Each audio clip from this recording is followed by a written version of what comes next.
या अनुरागी चित्त की गति समझे नहीं कोई, जो जो बूढ़े श्याम रंग त्यों तो उज्जवल होई। दोनों अलंकार बनते हैं यहाँ। तो इसमें श्याम रंग के भी दो अर्थ निकलते हैं, उज्जवल के भी दो अर्थ निकलते हैं, लेकिन प्रधानता में विरोधाभास को दे देंगे। ठीक है कि कवि, व्यभिचारी और चोर तीनों ही सुवर्ण को ढूंढने में जुटे हैं। तो इनके अलग अलग अर्थ देखिए। सुवर्ण यानी सुवर्ण यानी सुंदर वर्ण यानी अक्षर, सुंदर अक्षर। तो कवि तो सुंदर अक्षर जचा के कविता लिखेगा। और सुवर्ण यानी गोल वर्ण की, तो जो व्यभिचारी पुरुष है वो सुवर्ण की नारी पसंद करता है। और सुवर्ण यानी सोना, तो जो चोर है वो सोने के पीछे भागता है। तो कवि के संदर्भ में सुवर्ण का अलग अर्थ है, व्यभिचारी के अर्थ में और चोर के अर्थ में। और देखें, जो रहीम गति दीप की कुल कपूत गति सोए, वारी उजियारो लागे बड़े अंधेरो होए। ये अभंग सलेस है।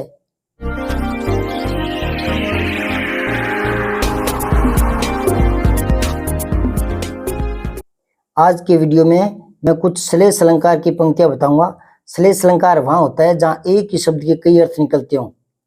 गिरा विनम्रता की धात्री है, यहाँ गिरा के दो अर्थ हैं। हर बात को सतर्क समझना होगा, ले हाथों में पतवार अब आगे बढ़ना होगा। तो सतर्क के भी दो अर्थ निकलते हैं, सतर्क तर्क सहित, और सतर्क मतलब सावधान। और देखें, श्लेष का मतलब होता है चिपकना।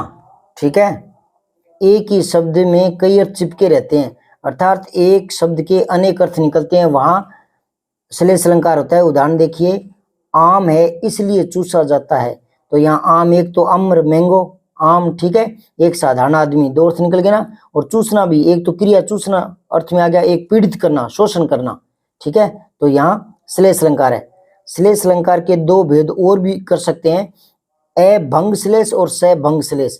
अभंग किसी शब्द को बिना तोड़े और उसके दो अर्थ ले लेना, एक किसी शब्द को तोड़कर दो अर्थ ले लेना, भंग होता है तोड़ना। ठीक है, सतर्क, तो यहाँ सावधान, और सतर्क तोड़ के देखो तो स प्लस में तर्क, तर्क सहित, दो अर्थ हो गए ना। तो शब्दों को बिना तोड़े भी अर्थ लगाया गया है यहाँ एक, और तोड़कर भी।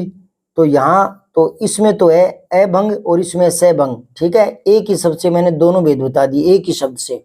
और देखो, रहीमन पानी राखिए बिन पानी सब सून, पानी गए न उबरे मोती मानुष चून। तो ये अभंग है, बिना तोड़े इन शब्दों का अलग अलग अर्थ लिया गया है। और देखें, अजय तरियो ना ही रहो, सुरती सेवत इक रंग, नाक बास बेसरी लेयो, बसी मुक्तन के संग। तो यहाँ इन सभी शब्दों के अलग अलग अर्थ लिए गए। जैसे तरियोना, पहले तो है तरियोना एक आभूषण है, और दोबारा देखो तरियो ना को अलग किया गया, तो तोड़कर भी हो गया। ठीक है, और बिना तोड़े भी इसका दूसरा अर्थ लिया गया।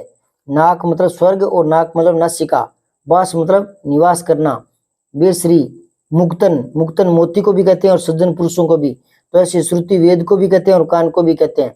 तो दो दो अर्थ लिए गए ना, तो इनमें श्लेष अलंकार है। इस पद में कवि बिहारी तरियोना को संबोधित करते हुए लिखते हैं कि हे तरियोना, तुम अभी तक तरियोना ही बने रहे, अर्थात एक जैसे, एक ही रंग में, एक ही सार में, एक ही लय में, एक ही स्थान पर, यानी कान के नीचे अधर में लटकते रह गए।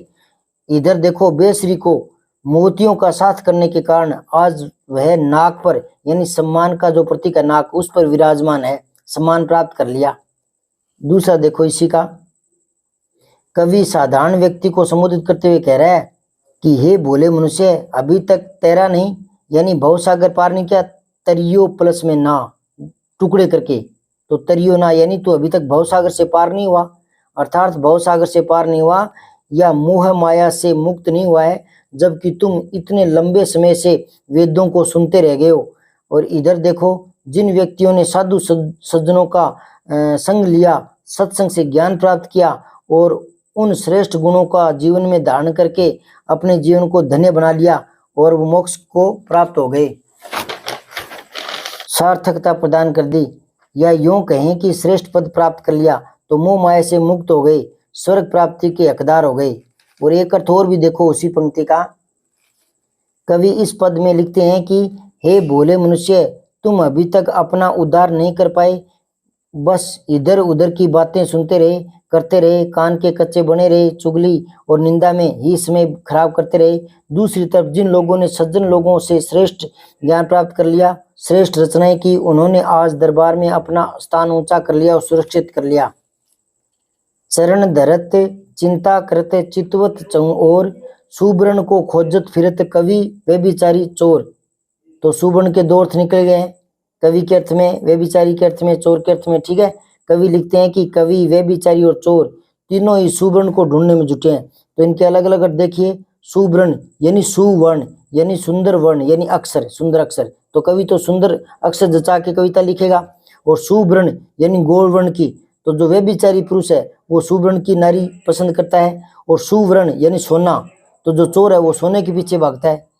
तो कवि के संदर्भ में सुवर्ण का अलग अर्थ है, व्यभिचारी के अर्थ में और चोर के अर्थ में। और देखें, जो रहीम गति दीप की कुल कपूत गति सोए, वारी उजियारो लागे बड़े अंधेरो होए। ये अभंग सलेस है। ठीक है, मेरी भो बाधा हरो राधा नागरी सोए, जातन की जाई प्रे श्यामो हरित दुति होए। तो श्याम का एक तो कृष्ण और एक काला दो अर्थ लिया गया। हरित एक तो हरा, द्वितीय प्रकाश, और एक होता है प्रसन्नचित होना। तो दो दो अर्थ लेने का सलेस अलंकार है। और देखें, या अनुरागी चित्त की गति समझे नहीं कोई, जो जो बूढ़े श्याम रंग त्यों त्यों उज्जवल होई। तो इसमें श्याम रंग के भी दो अर्थ निकलते हैं, उज्जवल के भी दो अर्थ निकलते हैं, लेकिन प्रधानता हम विरोधाभास को दे देंगे। ठीक है, क्योंकि मेन पूरे पद में विरोधाभास लगता है।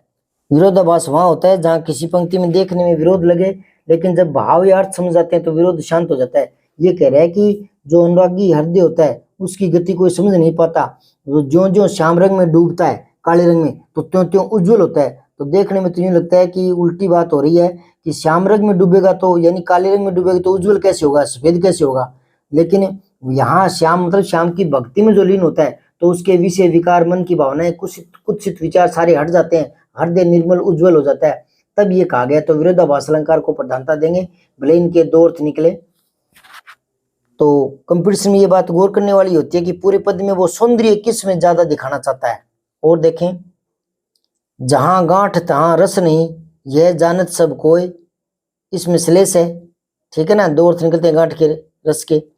गिरा विनम्रता की दात्री है, गिरा वाणी को भी बोलते हैं और सरस्वती को भी। शेष उदाहरण डिस्क्रिप्शन में देखें।